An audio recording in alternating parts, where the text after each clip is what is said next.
La 4G Batelma vous présente Nivavo. Avec moteur original, puissance à partir de 10 kVA, garantie 1 an, SAV de qualité, fini les coupures, soyez autonome, Batimax. La qualité au meilleur prix. Manolotra anao ny fampalalam-baovao.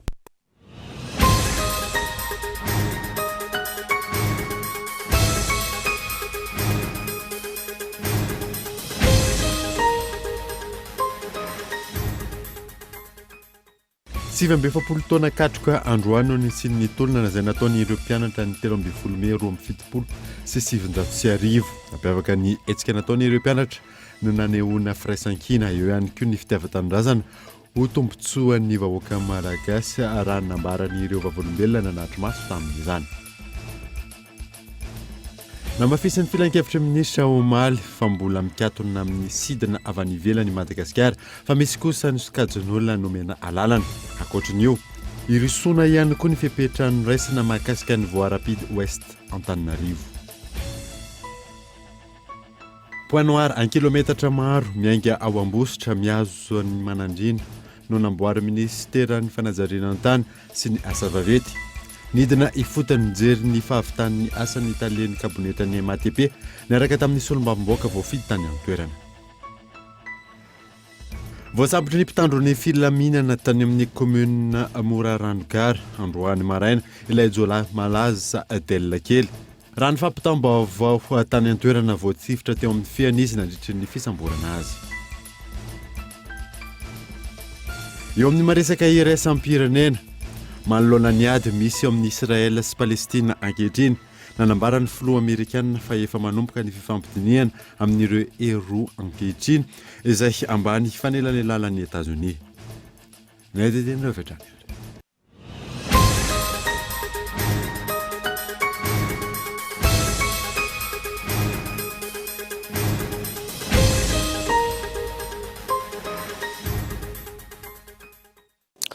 Salamatra toko lasy toko fotoana vaovao eto amin'ny Kultivika manasanao anaraka izany hatramin'ny farany. Nanamboatsika ny vaovao 7 taona katroka androany nisian'ny tolona izay nataon'ireo mpianatra ny 13 Mey 2017 sy 750. Niavaka ny hetsika izay nataon'ireo mpianatra ny fanehoana ny firaisan-kina fa eo ihany koa ny fitiavan-tanindrazana ho tombotsoa ho an'ny malagasy raha nambaran'ireo vavolombelona nanatry maso tamin'ny zany. Abraham Randriamanana. 13 Mey 2017 13 Mey 2024 feno 7 taona androany ny hetsika nataon'ireo mpianatra teo amin'ny kianjan'ny fahaleovantena ny amin'ny fanoherana ny tsy fitovian-jonisy teo amin'ny sehatry ny fampianarana tamin'izany fotoana. Isan'ireo notakian'ireo mpianatra ihany koa ny fametrahana ny rafi-pitantanana mahaleo tena amin'ny alalan'ny fanomezan-danjan'ny malagasy manoloana ireo endrika fanjanana vaovaonisy nandritra izany. Indra fa hoanareo le hoe inona ny tombotsoa tokony ho azo amin'izao tolona izao dia hoe misy fampianarana hoe tsy miangatra zany tamin'izany ny tena-tedaviny.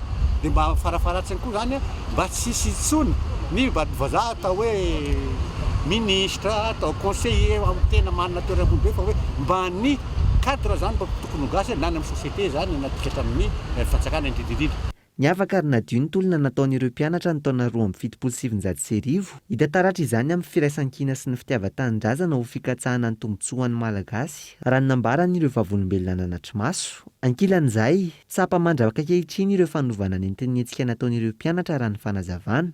Aminay zany tolona izay nataonay io dia hoe tsy amidy ny tanindrazana.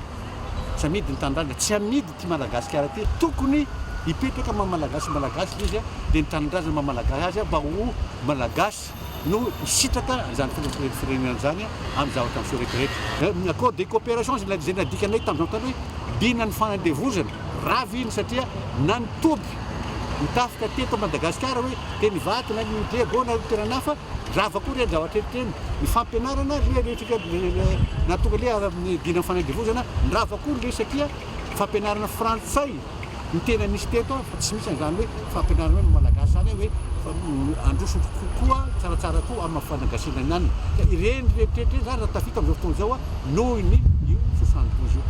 Raha tsy ahivina, tao aorian'ny fisamborana ireo mpianatra teny Ankatso ny aliny 12 Mey 2017 nanao fitokonana ny azo ny arabe ny fahaleovantena ireo mpianatra ny maraina ny 13 Mey. Nisy nandritra izany ny tifitra nataon'ireo FRS na ny Force Républicaine de Sécurité tamin'ireo mpitolony. Vokany nisy ireo maty sy naratra mafy. Nanomboka teo ny fitakiana ka niafara tamin'ny faharavan'ny fitondran'ny Philibert Tsiranana ary nanomezana ny fahefana ny Jeneraly Gabriel Ramanantsoa. Toy ny isan-taona nanatanteraka fanateram-boninkazo ho fahatsiarovana sy ho fanomezam-boninahitra ireo namoy ainy nandritra ny tolona ny taona 2017 tetsy amin'ny kianjan'ny 13 Mey. Androany ireo mpitahitolona tamin'izany fotoana izany.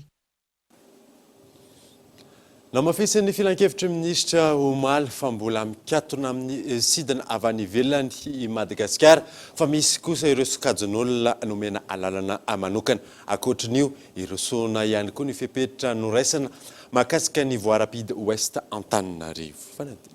Nampahafantarina nandritra ny filan-kevitry ny minisitra Omaly ny fanatanterana ny toromarika ny filoham-pirenena amin'ny fandraisana mpiasam-panjakana amin'ny alalan'ny fifanarahana arak'asa manokana izay amaritana ny asa andrasana aminy, ny tamberina andraikitra iantsolohana, ny toerana iasana, ny fempotona iasana ary koa ny sasy hiatra aminy raha tsy manatanteraka ny fifanarahana araka izay voasoratra. Voalaza fa nisehatra ny fanabeazana, ny fahasalamana, ny filaminana no ahazo izany ka ireo faritra ambanivohitra na ihany koa ireo toerana tsy ampy mpiasam-panjakana amin'ny sehatra voalaza ireo no hisitraka izany.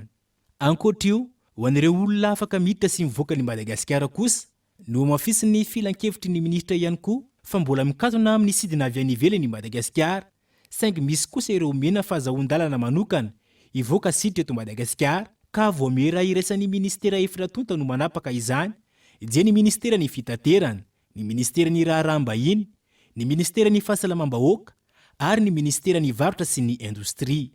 Voafaritra ao anatin'izany fa ireo sokajin'olona toy ny masovo vahiny monina sy miasa eto amintsika, ireo manampahaizana manokana eo amin'ny sehatry ny indostria stratejika ka miara-miasa amin'ny fanjakana.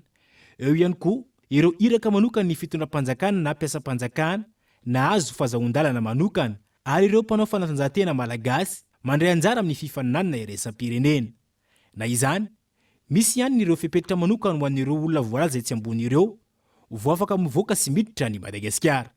Hirosoan'ny fitondram-panjakana ny fampiarana ny fepetra manokana voafaritry ny tsenabaro-panjakana mba hisafidianana ireo orinasa hanao ny asa fanamboarana ilay lalana antsoina hoe Voie Rapide Ouest Antananarivo. Nakataovy ny filan-kevitry ny ministra ihany koa ny fanemorona ny fandoavan-ketra ho an'ireo sehatra asa eo anivon'ny fampianarana izay misedra olana mivantana vokatry ny Covid-19. Fa mahakasika ny harem-pirenena, nakataovy ny filan-kevitry ny ministra ihany koa ny fandraisana antanana ny raharaha-mpitsarana izay ao amin'ny fitsarana any Singapour no ny fanondranana tsokisoko bolabola andramena miisa 3 alina izay mitety bidy 50 tapitrisa $. Farany, nisy ihany koa ireo fandaniana didim-panjakana sy volavolam-panjakana maro samihafa noraisana sy natao nandritra ity filan-kevitry ny ministra Omaly ity. Tontolon'ny finoana kosa indray dia ho an'ny mpino kristianina no mariana androany ny andro ny akaran'i Jesosy Kristy avelona tany an-danitra na ny Ascension no ny fiboana ny katona avokoa ny ireo fiangonana rehetra. Fanadina. Mariana androany 13 Mey ny Ascension na ny andro ny akaran'i Jesosy Kristy velona tany an-danitra. Fety kristianina mariana 40 andro taorian'ny Paska na ny fitsanganan'i Jesosy tamin'ny maty no ny fiboana ny katona avokoa ny fiangonana androany. Isan'ny zavatra nitranga moa zany tao anatin'ny roa taona ny fanesy zao dia mikatona ny fiangonana, confinement. Dia ny fiangonana trano no mikatona fa masin-dapoly apôstôly efa niteny hoe isika ny tempolin'Andriamanitra. Ny fiangonana olona dia eo anivony zao tontolo zao misokatra mandrakariva amin'Andriamanitra sy misokatra mandrakariva amin'ny hafa, ka ny fotsika no sokafana ho an'Andriamanitra, ny fotsika no sokafana ho an'ny hafa. Raha ny tena izany dia hoe ho an'ny fiangonana, ho an'ny tena kristianina tsy misy zany confinement zany fa misokatra mandrakariva amin'Andriamanitra sy amin'ny hafa ny fony handray azy ireo. Ho an'ny mpino kristianina misy ny hevitra fonosan'ny andro ny Ascension, misy ihany koa ny fitondran-tena mifanaraka amin'izany. Raha hoe mankalaza ny Ascension ny kristianina dia i Kristy efa niteny hoe indro aho eo aminareo mandrakariva ambara-patapitra zao tontolo zao. Niakatra ny an-danitra Kristy tsy mamela antsika ho rery fa eo amin'ny fiainantsika andavanandro izy. Ka rehefa eo amin'ny fiainantsika andavanandro izy dia adidin'ny kristianina ny maneho hoe ahoana ny maheo any Kristy amin'ny fiainana andavanandro. Satria matetika ny fiainana manilika an'Andriamanitra ny fomba fisaina, ny atao, ny fomba fihevitra dia tokony ho tsapan'ny kristianina fa naiza misy azy dia eo mandrakariva i Kristy miara-miasa aminy, miara-dalana aminy dia tokony aneo an'Andriamanitra sy aneo ny maha-kristianina ny zavatra atao rehetra. Raha tsy hivina 20 andro aorian'ny Paska izany hoe ny alahady 13 Mey ho avy izao kosa no Ana Maria ny mpino kristianina ny fetin'ny Pentekosta.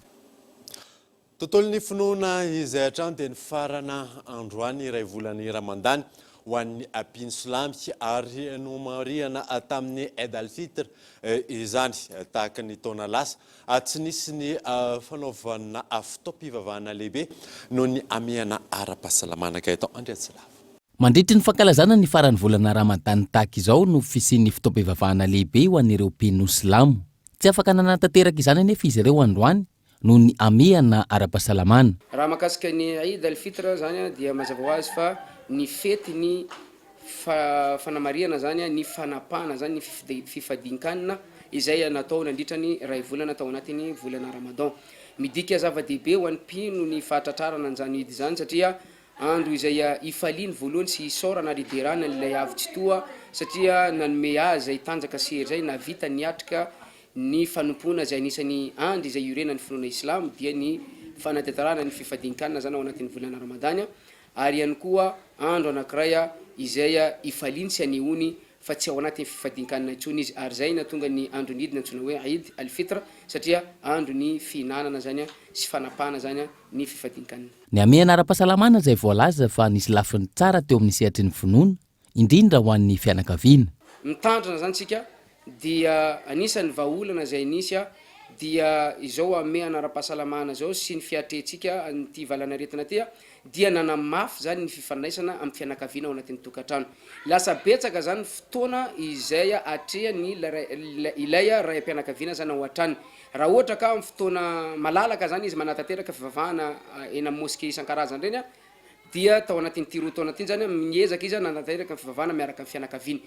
Mety tsy afaka nanatanteraka tana moské izy fa kosa nisy zavatra anankiray izay nivozona zany ao anatin'ny tokantrano dia izay hoe firaisan'izy ireo mananatanteraka fivavahana zay ary ny fotoana izay laniny miaraka amin'ny fianakaviana zay anisan'ny tombony ho azy ihany koa ary anisan'ny tombony ho an'ny fianakaviana ihany koa zany izy.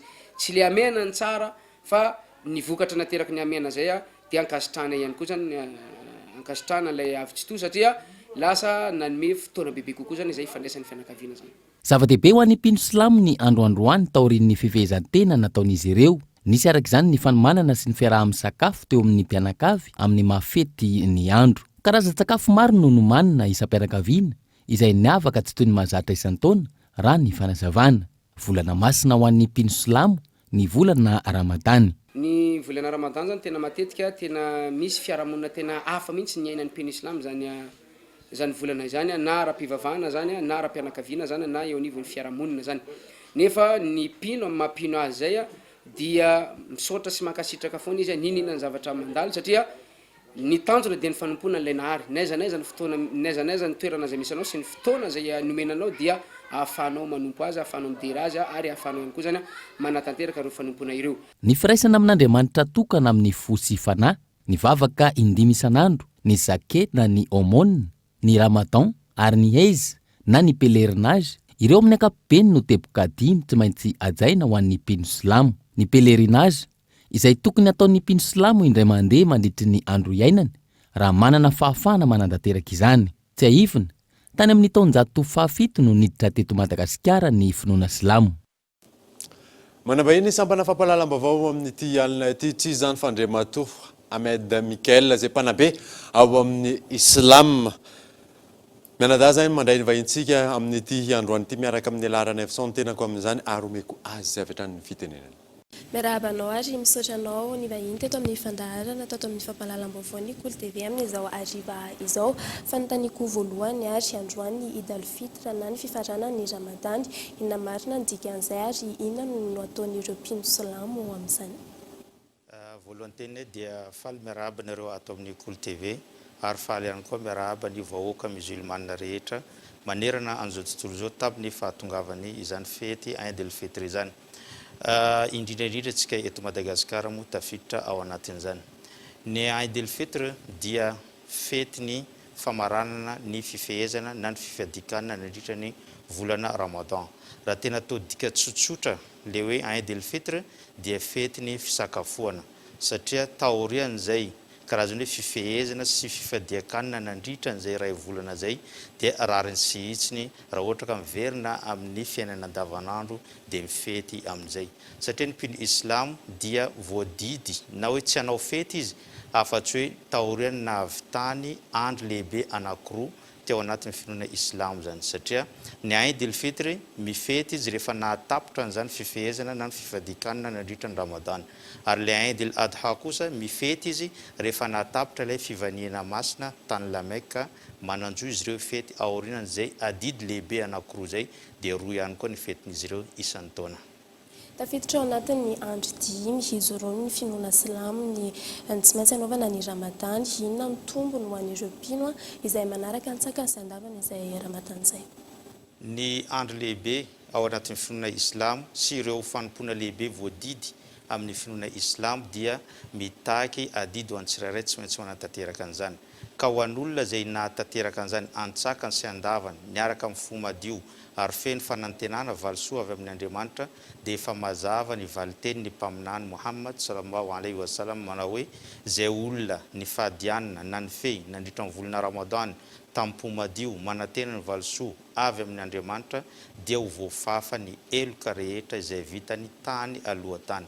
Zay zany no fanantenany lehibe ary vaovao mahafaly ho an'ireo mpino islam zany rehefa tonga ny Eid el-Adha na Eid el-Fitr zany tahaka izao dia voafafa ny fahotana rehetra izay mety nataony nandritra n'izay fotoana zay ka izay zany anisan'ny valisoa lehibe izay andrasan'ireo mpino islam ary ty androany ty araka mivoalaza ny mpaminany sallallahu alaihi wasallam ihany fa ny androany antsoina any an-danitra hoe yaumul jaiza zany hoe iandro izay famalina an'ireo mpino islam tamin'ny fanompoana rehetra izay nataony ka miandra n'izany valisoa zany ary tsy misy valisoa lehibe mihoatra ny famafany Andriamanitra n'izany fahotana izay mety ho vitantsika tany taloha tany. Ramadan zany raha toka hoe taona indroany sesy zay atao anatin'ny fioboana foana ny fanaovana ny ramadan ny mpino islam. Voalohany aloha somary nalahelo ihany ny mpino islam tsy eto Madagasikara zany fa manerana an'izao tontolo zao satria zatra le hoe rehefa tonga ny ramadan dia mandeha eny amin'ny moskey manatateraka an'izany fivavahana miaraka amin'ireo moskey ambiance na ramadan zany dia tsy voasolo mihitsy zany ka nalahelo izy ireo saingy tao anatin'izay fiboana zany nisy ambiance vaovao ihany koa no hitan'ireo mpino islam dia ny fanakekaizana tamin'ireo fianakaviana ankohonana dia rehefa tsy nandeha any amin'ny moskey na natateraka an'ireny vavaka reny dia natao tao an-trano izy ireny ary rehefa natao tao an-trano dia nahita ambiance vaovao indray no ny aina natao ohatry ny ahoana zany tena manatateraka ny fanompona miaraka amin'ny ankohonana zany satria ny tanjon'ny finoana islam tsy ho anao irery fa ho an'ny ankohonanao arovo ny tenanao arovo ny ankohonanao manoloana ny afo na afobe any an-danitra zany zay no tanjon'izany finoana islam zany ka nisy karazany hoe ambiance vaovao ny ainana indray tao anatin'izany ka faly ihany na dia hoe tsy niditra tao anatin'ny moskey fa manantena kosa ho amin'ny taona ho avy efa tsy ho isy tsony zany zavatra ary ho resintsika ity aretina mandoza ity.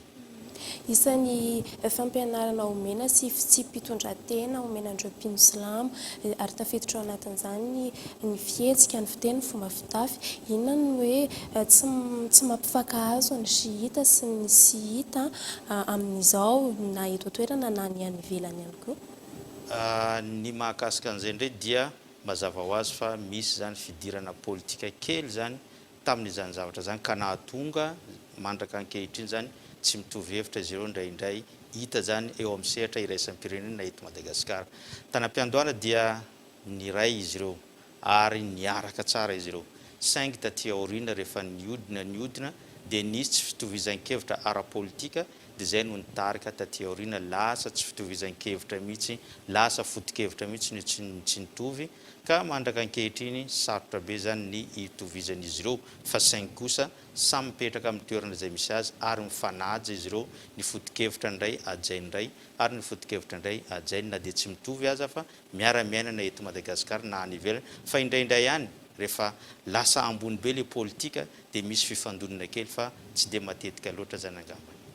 amin'ny mampitondra fivavahana anao manahoana kosa ny fahitanao ny fiatrehana ny ady atao amin'ny valanaretina covid-19 ankehitriny.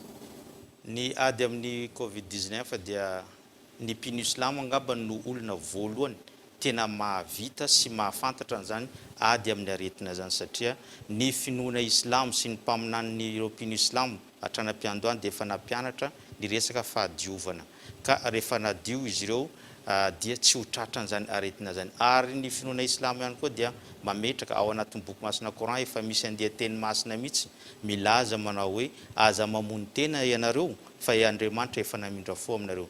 Ny dika zany fa hoe aoka anareo hitandrina arovo ny tenanao, arovo ny ankohonanao. Ny fitandremana zany dia lohalarina amin'izany ny finoana islamo ka tsy mitovy hevitra zany hoe tsy mandaha mihitsy ny fandaminana rehetra na hetsika ara-pahasalamana izay ataony ireo mpitondra fanjakana na ihany koa ireo mpitondra ireo mpitsabo maro samihafa dia manaiky an'izay ny finoana islamo ary mbola manampy bebe kokoa an'izany ary dia ny fidiovana isan'andro fanaovana ojo zany hoe rehefa hivavaka dia misy mbola maromaro ary nampianarin'ny finoana islamo zay tsy hita eny amin'ny sehatra maro eny zany. Fantaniko farany manakevitra ve ianareo manoloana ny vaksiny fanefitra ny covid-19. Araka ny voalazantsika teo ny mpino islamo zany dia manentana ny olona mba hiaro tena ka ny vaksiny zany anisan'ny fiarovany tena dia raha ohatra ka zany ny fanjakana efa nanao an'izay karazany nanafatra an'izay atokisany io vaksiny io dia miditra ao anatin'izany ny mpino islamo tsy misalasala amin'izany satria ny fitondra fanjakana nataony mpino islamo ho karazana ray aman-dreny mitaiza ka raha ohatra ka ray aman-dreny fa mahita ny vaksiny mety dia miditra ao anatin'izany ireo mpino islamo fa raha ohatra kosa zavatra hafa zany dia mety mbola ho dinina ihany fa raha vaksiny zany dia vonina ny mpino islamo za manokana miteny eto ihany koa vonina raha ohatra ka misy zay fanaovana vaksiny zay satria fiarovana atsika tsy maintsy miaro an'izany vatantenantsika zany tsy ny ankohonantsika mba tsy ahatratra an'izany arety mandoza izany. Iny ary dia ankasitrahanay ianao ny vahiny teto amin'ny fandaharana. Sorina atsika ato amin'ny Nicole TV sorina ihany koa atsika rehetra zay nanaraka nyity fandarina mandra-pahatongavan'izao amin'ny faran'izao. Zay makasika ny tontolon'ny finoana fa miditra amin'ny fanamboaran-dalana kosa itsika dia point noir en kilometatra maro mainga eo Ambositra miazo ny manandrina no namboaran'ny ministeran'ny fananjarinantany sy ny asa vaventy nidina ifotana anjery ny fahavitan'ny asa ny talen'ny kabonetran'ny MATP niaraka tamin'ny solombavamboaka voafidy tany antoerana miantarandrianay. Lalana Ambositra miazo any manandrina 7 kilometatra eo no nahitana fahasimbana maro. Nandritra ny taona maro tsy nisy ny fanamboaran'izany. Vokany, sedra olana ny famoaham-bokatra tany amin'ny toerana sy ny lafiny sosialy amin'ny ankapobeny. Tena olana be taminay ny faratsy ny lalana ity satria na ny vidin'entana azo amin'ny fiainana andavanandro satria any Ambositra no mangala entana ohatra ny mpivarotra enta-madinika amin'ny PPN zany dia miakatra izy tao anatin'izay faratsy ny lalana izay. Eo ihany koa ny fivoahan'ny vokatra toy ny vary, ny katsaka, ny mangahazo, ny voanjo, ny voasary izay anisan'ny mampiavaka an'ity distriktanay ity noho ny faratsy ny lalana satria raha tokony ho efatralina 5 alina ohatra ny fireneny iray taonina ho avy eto manandrina tonga any Ambositra tamin'izao fotoana izany dia miakatra ho ray hetsy nefa amin'izao fotoana izao dia efa maro ny tomobilina miasa aty noho ny hatsaran'ny lalana. Araka izany vita fanavaozana sy fanamboarana avokoa ny ampahan-dalana izay nahitana point noir na ireo tena faran-dratsy. Asa maro no natao tao anatin'ny 3 volana. Nidina tany an-toerana anjery ny kalitaon'ny asa, ny tompon'andraikitra maro no tariny talen'ny kabinetra ministeran'ny fanajarinan-tany sy ny asa vaventy, niaraka tamin'ny solombavamboaka voafidy tany an-toerana sy ireo teknisianina maro teo anivon'ny ministera. Lalan-tany dia navadika ho pavé, dia misy koa lalan-tany hafa dia natao nasiana an'ireo atao hoe matériaux sélectionnés, izany hoe nomena navozina nasiana kosona tany hafa zany eo amboniny eo mba hatsara azy kokoa dia sisan'izay natao reprofilage na nalamina daholo zany izay mikitotoana rehetra sy ny zavatra rehetra izay kisilasila dia nalamina daholo. Inona no natao misy le atao hoe point noir na misy faritra zany natao pavé araka lazaiko teo. Iny angamba misy eo amin'ny 900 mètres. Ny ambony zany natao tamin'ny matériaux sélectionnés. Izany aza nefa misy kelikely ihany mbola tsy maintsy jerena. Ilay hoe endrikely mpandrafitra dia misy somary jerenay misy hoe tokony mbola amboarina tokony avozina zay raha miasa amin'ny entreprise. Ny lalan-tany izay natsaraina indray zany a dia nisy eo amin'ny 4 kilometatra eo zay ny lalana natao CMS ary ireo lalan-tany ambiny ihany koa dia natao an'ilay amin'ny terme teknika hoe natao reprofilage zany hoe pasohana amin'ny engin zany a mba hiverina lamina tsara ilay lalana andehanana.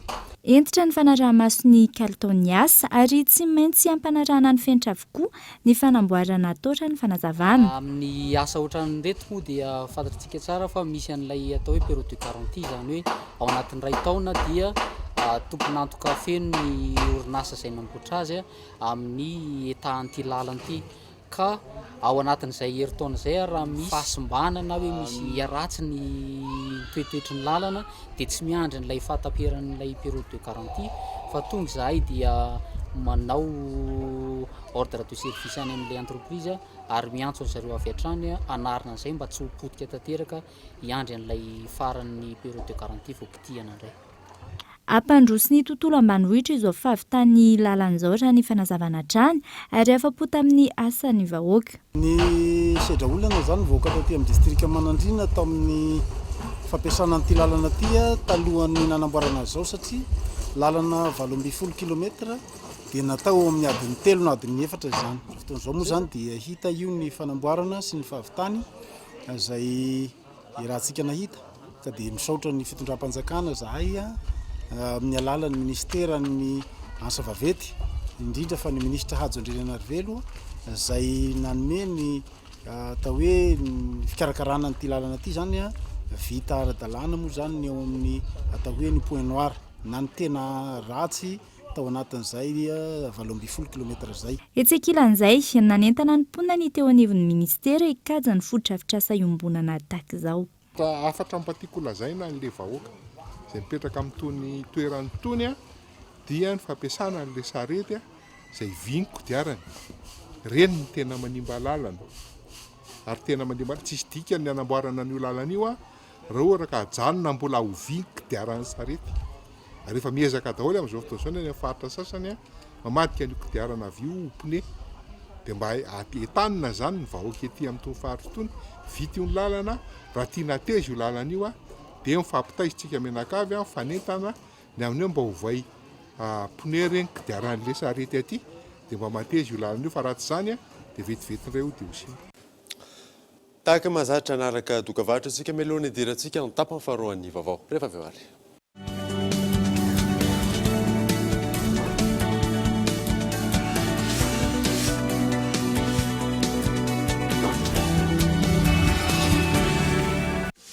Hyundai Wifi Max 4G, big batterie, KaiOS, afaka atao hotspot wifi ary 79 000 ariary TTC fotsiny eny amin'ny Telma Shop vididin'izao fa sady mahazo bonus ianao. Telma safidiko maitso malagasy. Chocolat Tsar, un goût authentique, un éventail de saveurs. Tsar, un trésor riche et gourmand, issu des précieuses fèves de cacao de Madagascar. Succombez au plaisir infini et profond du chocolat Tsar et de ses arômes intenses. Chocolat Tsar, savourez vos émotions.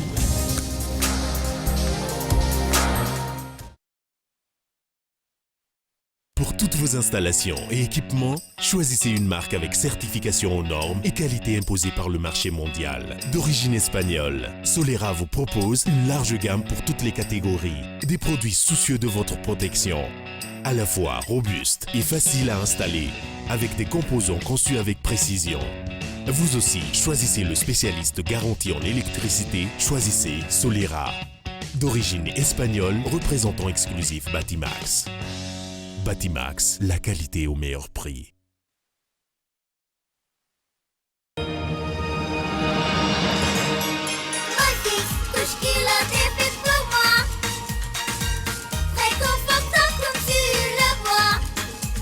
Je n'ai pas besoin d'arrêter de jouer. Mon fils invention de Molfix juste pour votre bébé. Les couches culottes Molfix sont dotées de la technologie d'élasticité pour s'adapter au corps de votre enfant. Les nouvelles couches culottes Molfix, une invention des bébés pour les bébés.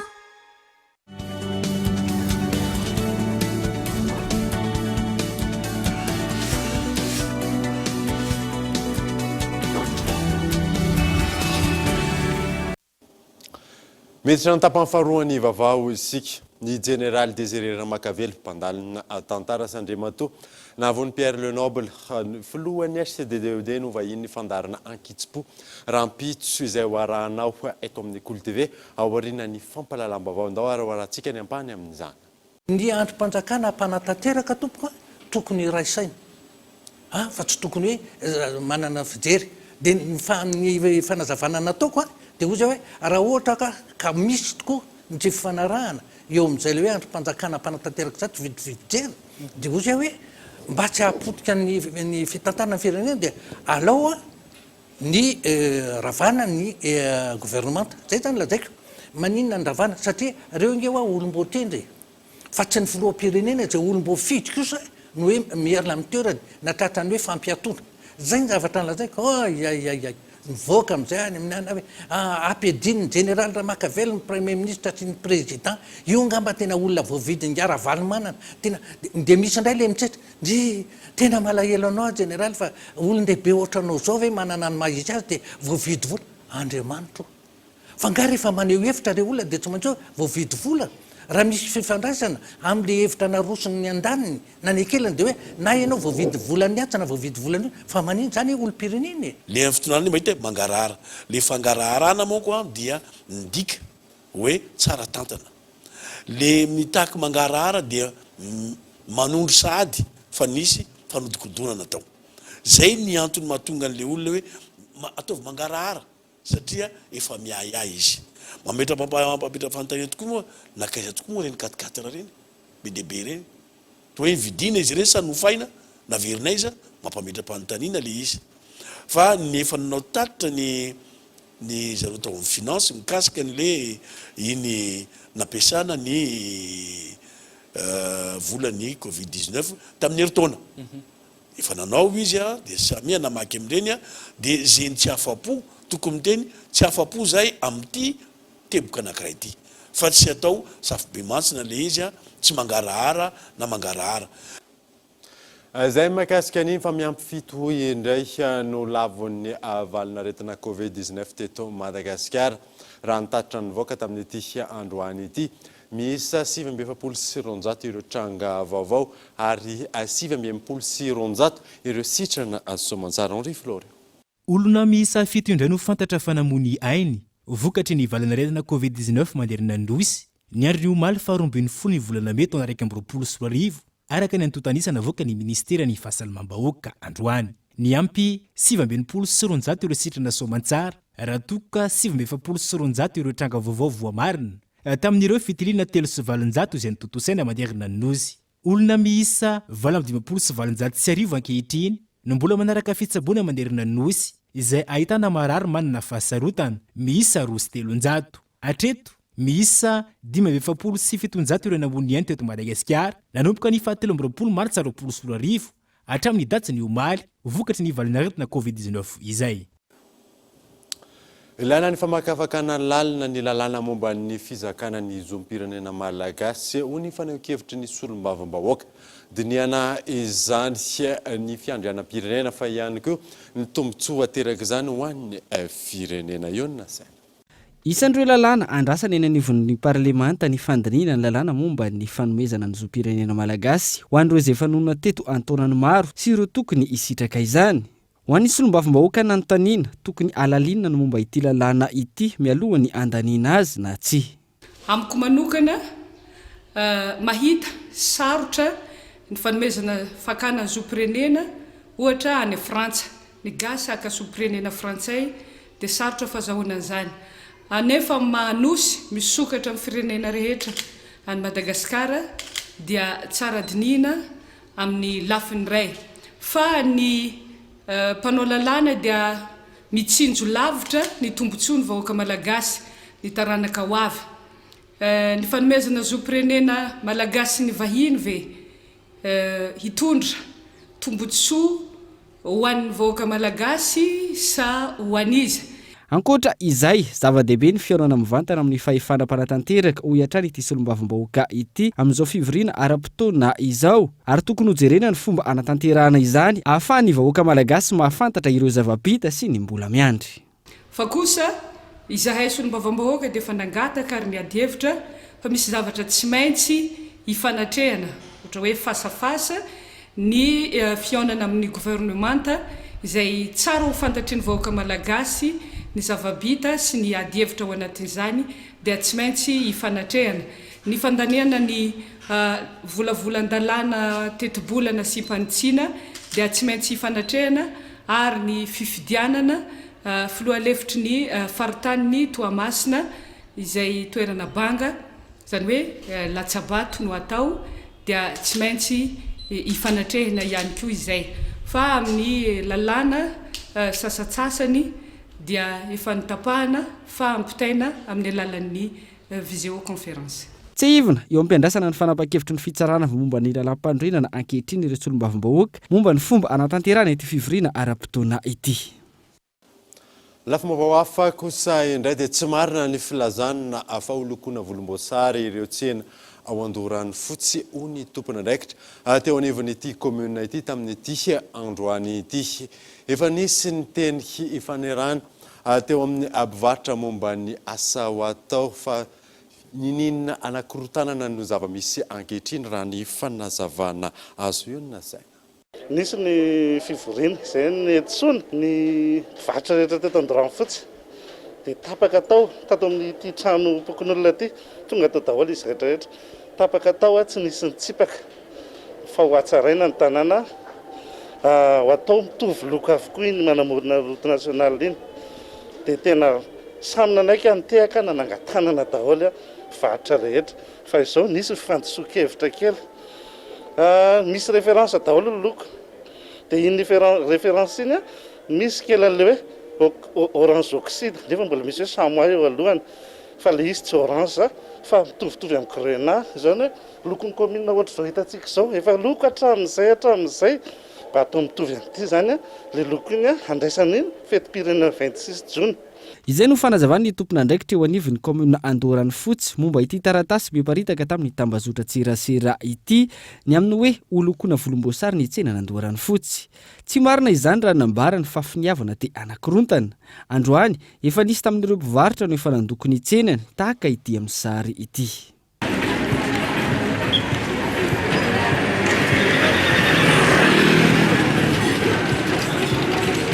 Ho fanatsarana ny endriky ny tanàna no antony raha ny fanazavan'ny tompona ndraikitra ary tokony ho vita mialoha ny ankalazana ny fetin'ny fahaleovantena ny toeram-pivarotana rehetra. Mbola ho ravahana jiro iny lalana iny, mbola misy zany hoe atao mba ohatra ny hoe route indépendance eto amin'ny tanàna mihitsy zany io tazantsika ato ambany. Arak'ilay mifanarahana atao ihany dia samy mandoko. Ny azy samy mividy ny lokony fa ny commune mifampiraharaha amin'ny mpivarotra. Izay tsy nandeha hoe hatsi manana safidy ry zareo fa mba hoe atao mitovy. Raha fisolelana dia orange ohatra n'izao Star Times zao no ataontsika na ohatra ny anona fa tsy fisolelana fa tena hoe fanatsarana ny tanàna fa ny hoentin'ny olona voisin'ny olona ny zavatra hafa foana ilay izy matetika moa tsy mbola nisy varotra nitaraina teto fa olona avany ivelany reny. Manatsafidy malalaka ireo mpivarotra amin'ny toerana ividianana ny loko raha ny fanazavana hatrany saingy tsy maintsy araky ny fanarahana kosa ny lokony. Takina amin'ireo moto rehetra manomboka amin'ny herinandro ho avy izao ny fampiasana rétroviseur avisy havanana hisorohana ireo lozam-pifamoivoizana. Mandeha ny tsena rétroviseur sy ny fanamboarana ireo jirony moto tato anatin'ity herinandro ity ny alarana efison. Misy karazany maro ny rétroviseur ary manomboka eo amin'ny 7 hatramin'ny 7 alina ariary ny iray. Tao anatin'ny herinandro nandeha ny tsena, antony fepetra vaovao honoraisiny teo anivon'ny polis-pirenena ny tsy maintsy isiany ny rétroviseur avisy havanana ho an'ireo moto rehetra manomboka amin'ny herinandro. Arakaraka le moto le izy fa misy karazany maromaro, misy eo amin'ny 10 mahery eo. Arakaraka le moto misy aksa kely, aksa be, misy kimco, misy anajokotsotro. Ambany indrindra zao 90 000, dia farany ambony amin'ny 375 000. be dia be fandrombahana be ny trovisera fa ny ankoatriny trovisera zany zao tsy dia mandeha daholo. Mora teo aloha raha ohatra hoe vakilara dia apetaka gratuit fotsiny indraindray raha telo eo na tera roa ohatr'izay fa lelona tonga presque efa manana daholo. Nanomboka tamin'ny herinandro teo dia paty misy betsaka koa hatramin'ny sinireny le lalàna iny zany ireny natonga an'izy hoe betsaka fa taloha izay tsy dia misy manao. Ankoatra ny rétroviseur takena ihany koa ny tsy maintsy irehetany jiro amin'ny moto. Gadagadaga ity zao dia amboatra jiro rehetrarehetra miaraka amin'ny clignotant dia vidy rétroviseur. Fepetrana apetaka amin'ny polisy hoe tsy maintsy mampiasa clignotant, jiro ary rétroviseur ny moto. Ny rétroviseur fotsiny zao 85 000 dia ny jiro rehetra 75 000 francs. Zay zao zany lanikandroany zay. Ia, tena ilaina le izy. Satria le moto eny an-dalana fampisongasongana be tena miteraka accident nefa tsisy rétroviseur le izy dia tena ilaina. Isan'ny manampy betsaka ireo mpitondra moto ny fisian'ny rétroviseur zany fanazavan'ny mpampianatra mpitondra fiara sy moto iray. Diso ny filazana fa miteraka loza-pifamoivoizana ny fampiasana ny rétroviseur. Misy fiomanana mialoha ny hitondrana moto hoy ny mpampianatra mpitondra moto sy fiara. Ny fiara alohan'ny aingana dia mitovy amin'izany koa moto. Alohan'ny aingana dia anisan'ny préparatif telo tsy maintsy atao le rétroviseur. Ohatra hoe zany moto zany resaka ohatra dia tsy maintsy alezy tsara izy eo ambonin'ny moto. Dia mba tsy lanjalanja lamosina be moa ny rétroviseur koa iny amboarina. Fa amin'ny fiara moa izy misy ceinture de sécurité zay le hoe 3 préparatifs zany alohan'ny aingana. Dia tsy maintsy mamboatra ny rétroviseur iny izy ahitany an'izay manaraka rehetra ao aoriana sy misongona azy.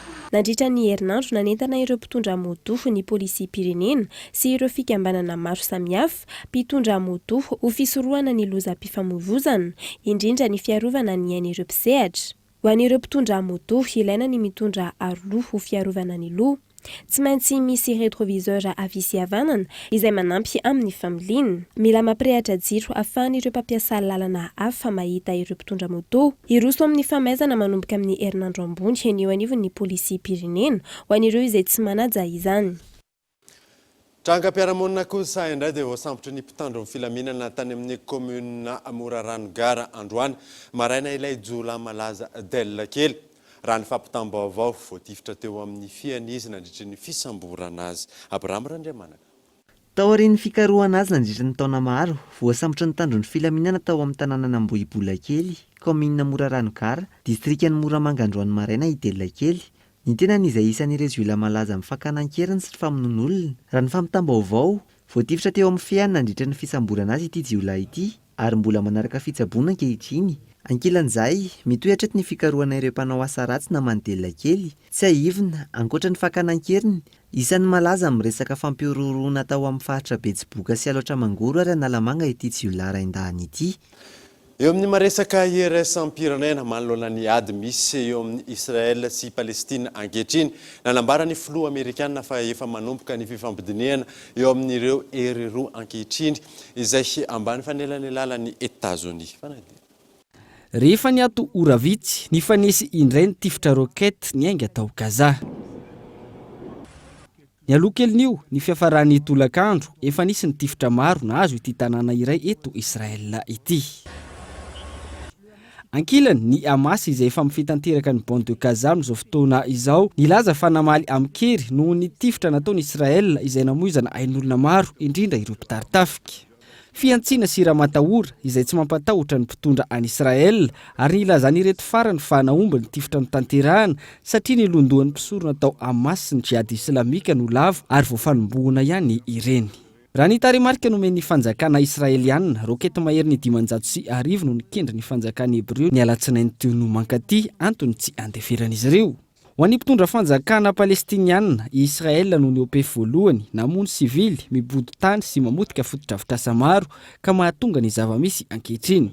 Manoloana ny fianjany tady eo amin'ny rotota, nanambary États-Unis fa efa manomboka ny fifampiresahana amin'ireo tompon'andraikimpanjakana ankehitriny ary isy ihany koa ny iraka manokana alefa any Palestina sy Israel. I Moscou kosa miantso ny anatanterahana fivoriana maika momba ity raharaha ity izay andraisan'ny Russia, ny vondrona Europeana ary ny firenena mikambana anjara ahafahana mandamina aingana ny toedraraha. dia izay mamarina vaovao tamin'ity androany ity ankasianao nanaraka izany soafa tsara daholo tompoko.